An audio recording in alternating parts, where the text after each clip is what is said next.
papunta yung barko. Kung wala itong rudder, para kang nawala ng manibela. Ikaw yung sakyan na walang manibela.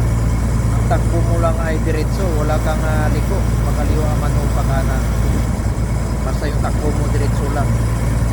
Pag ito nawala, wala na yung barko. Disgrasya na nabuto.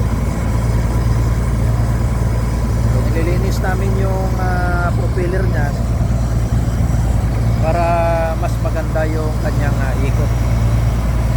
Kung meron ng mga pulupot doon sa tail shaft ay tinatanggal din kasi nagbabibrate yung propeller na siyang ikasisira ng makina.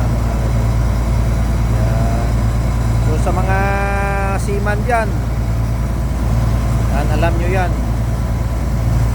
So yung technicality outside ng inyong barko ay kami ang eksperto. Kami yung nakakaalam ng sitwasyon ng inyong hull, sitwasyon ng inyong propeller, switches, mga transducer o yung eco sounder, speed dog, tsaka yung eco sounder nyo, transducer tawag yan.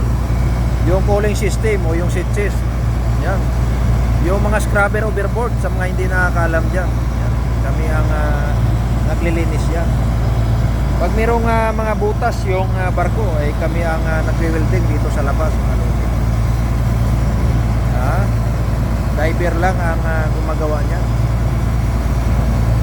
Tuwira na lang kung iaakyat nyo yung inyong barko, dry dock, saka pa lamang marirepair.